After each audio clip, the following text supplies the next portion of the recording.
tell us what we're doing today. We are celebrating ketchup. Ketchup? I love ketchup. So like hot dogs, hamburgers. I mean, that's a kind of ketchup. Okay. But there are actually many other kinds in the 19th century.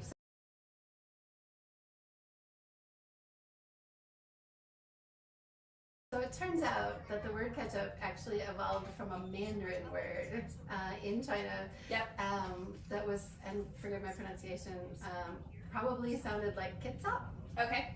So when European travelers and traders were in Asia, they encountered this lovely condiment, and they said, "What is this?" And the response was ketchup. Yeah, like we need to take this home with us, right? Exactly, exactly. So what they were actually eating was probably a fermented fish sauce. Of course. Which is delightful. But they came home and said, all right, let's make some of this ketchup for ourselves. And so it turns out that by the 19th century, there are a bunch of different variations on the theme, right? So there are a bunch of recipes for ketchups. One, it's actually walnut ketchup that uses the outer green husk of the walnuts, and you cook with that to make a sauce. Sounds interesting. I'm sure it's full of umami. Yeah. And this is what we're going for, right? It's something to spice up and brighten up our food, something that's going to last a long time. So it probably either has a lot of vinegar in it, or salt, or alcohol, because those are all preservatives. Yeah. Right? Yep. So the first ketchup I made was this lemon ketchup.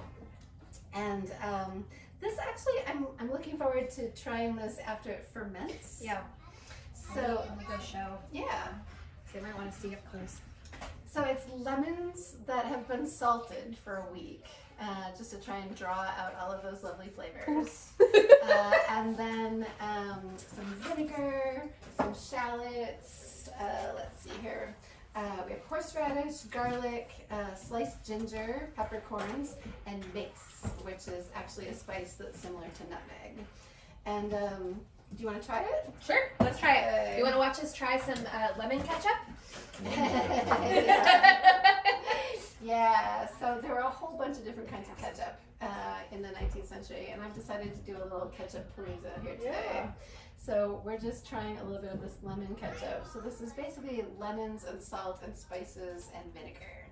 And this is something that you would ideally sort of ferment for like 3 months or so for all the flavors to blend.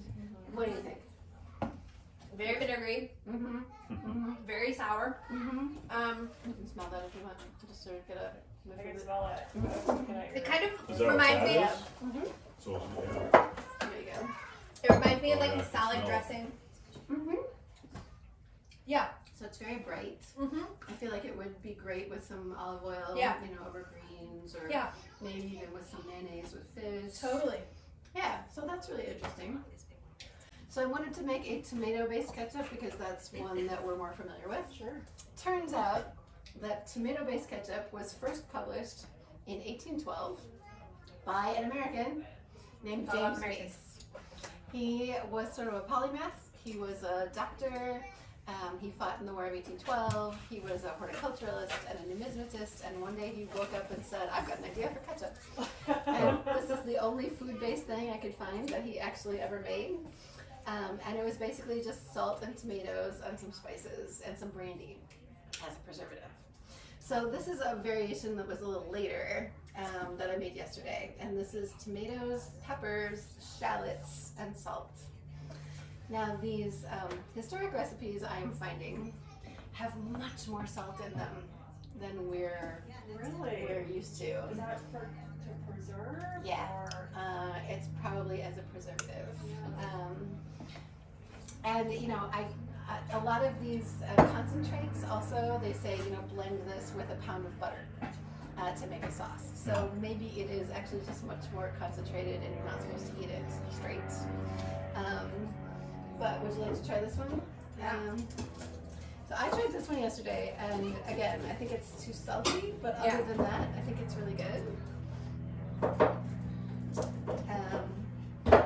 One of the interpreters I was working with said it tastes like a really good base for like a pasta. It's just, it's spicy, but it's also nice and I can bright. smell the peppers. was this all locally grown stuff, or I mean, not now, but I mean, like back then?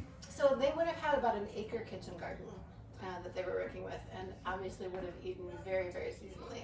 So whatever is running in the garden. What do you think? Pasta based. Yeah, right? I mean, that's what it reminds us of. Mm-hmm. So it's nice and acidic. It was and very good. peppery. In addition to having fresh vegetables, obviously they're ordering things that can be shipped here from their sources in London, because that's where the home base is for the Hudson's Bay Company.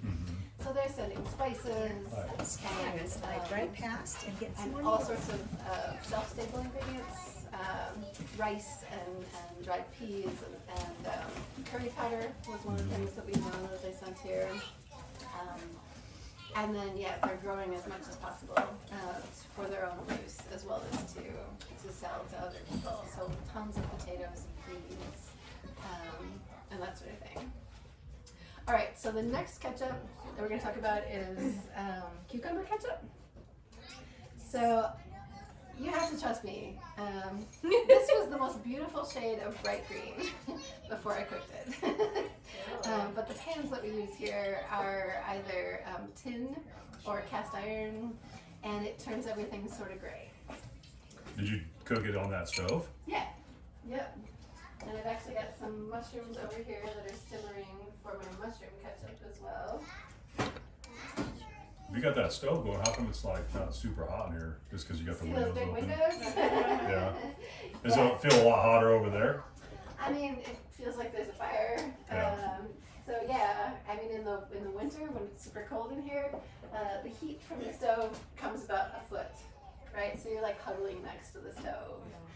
So as long as, especially, you can stay sort of in this zone in between the windows, you've got a nice breeze coming through most of the time. So you can tolerate it when it's 90 out? Yeah. I mean, I was here last weekend cooking. Cross breeze. Yeah. Yeah. Do what you can. And this is open in the winter too then? It is And actually, it's yeah. pretty cold in here? It's one day I was in here and I happened to have an automatic read thermometer Mm-hmm.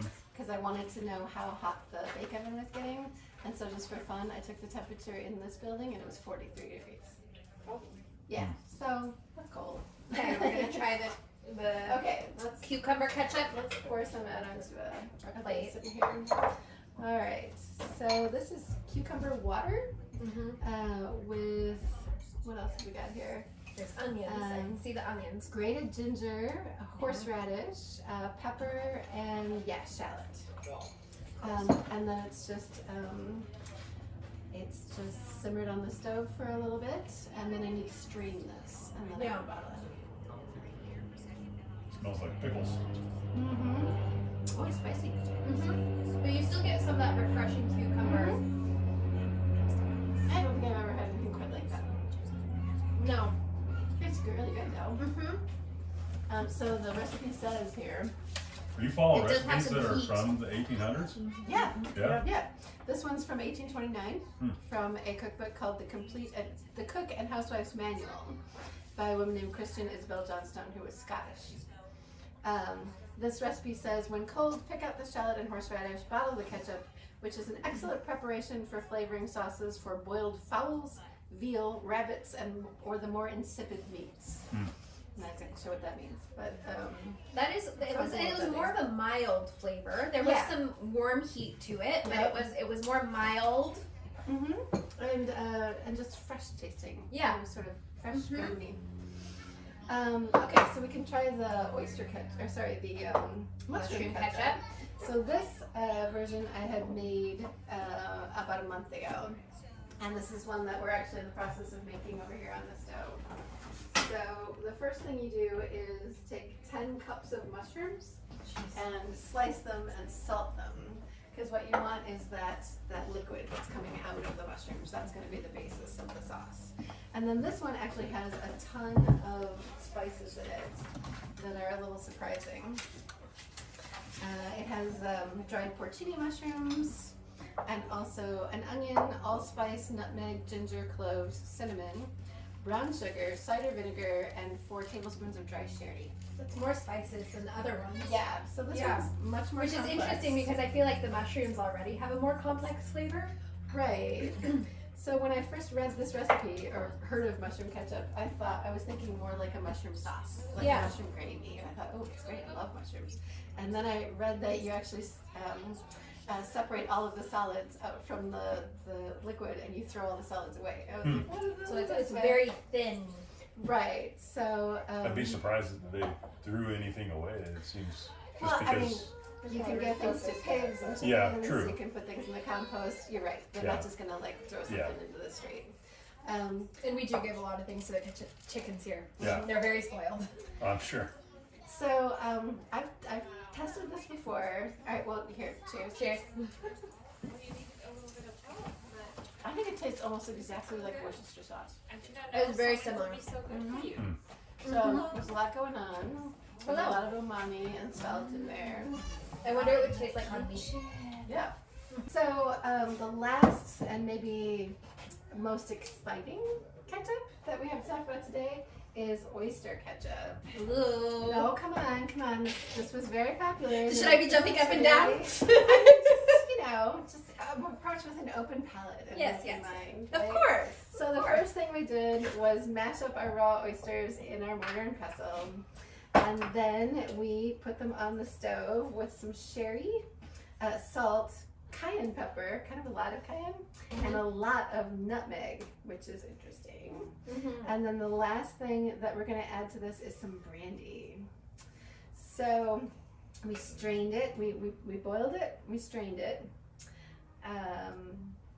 It still seems like it has some sediment at the bottom. That's probably the oyster stickiness.